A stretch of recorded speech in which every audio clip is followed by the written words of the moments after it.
বহু বছর হলো ব্যক্তিগত বিষয়ে আলোচনা সমালোচনার বাইরে নগর বাউল খ্যাত মাহফুজ আলম জেমস সারা বছর গান ও কনসার্ট নিয়েই আলোচনায় থাকেন তিনি। কিন্তু হঠাৎ করেই বিয়ে ও সন্তানের খবর প্রকাশ্যে আনলেন তিনি। এমন খবরে তোলপাড় সামাজিক মাধ্যম।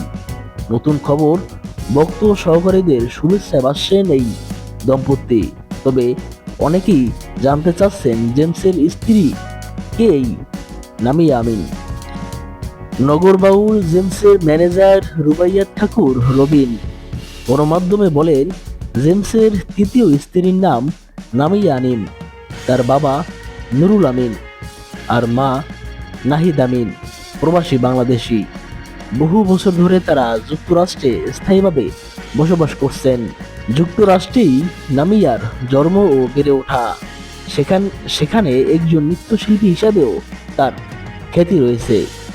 জেমসের সঙ্গে সম্পর্কে জড়ান ও বিয়ের বিষয়ে তার ম্যানেজার রুবাইয়াত ঠাকুর রবিন বলেন, 2023 সালে লস অ্যাঞ্জেলেস জেমস নামিয়ার পরিচয়।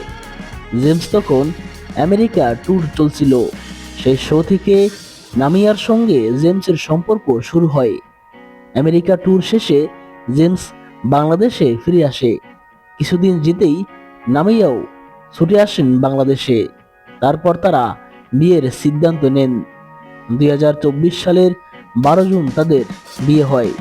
এরপর থেকে জেমসের ঢাকার বনানীর বাসাতেই বাস করছেন দুজনেই। রবিনের ভাষ্য অনুযায়ী চলতি বছরই জেমস নামিয়ার সংসারে আলোকিত করে আসে পুত্র সন্তান। 8 জুন নিউ ইয়র্কের হান্টিংটন হসপিটালে জন্ম নেয় এই দম্পতির প্রথম ছেলে সন্তান জিরান আমিন। নতুন জীবন নিয়ে জেমস বলেন, আল্লাহর অশেষ কৃপায় ভালো আছি। যতদিন বাঁচি যেন গান গেয়ে যেতে পারি। দোয়া চাই সবার কাছে, সবাই আমাকে প্রার্থনায় রাখবেন।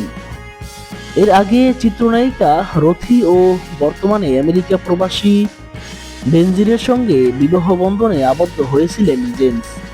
2014 সালে দ্বিতীয় স্ত্রী বেনজির সাজরাদের আলাদা হয়েছে, কেননা বেনজির তাদের একমাত্র কন্যা সন্তান জাহানকে নিয়ে যুক্তরাষ্ট্রের ডালাসে স্থায়ীভাবে বসবাস করার সিদ্ধান্ত বাস্তবায়ন করেছিলেন।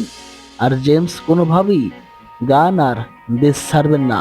তখন সমঝোতার ভিত্তিতেই দুজনের ছাড়াছাড়ি হয়। আর প্রথম স্ত্রী রথির ঘরে জেমসের এক পুত্র সন্তান দানিশ ও কন্যা জান্নাত রয়েছে। এরা দুজনে বিশ্ববিদ্যালয়ের গণ্ডি পেরিয়ে নিজ জীবনে ব্যস্ত সময় পার করছেন।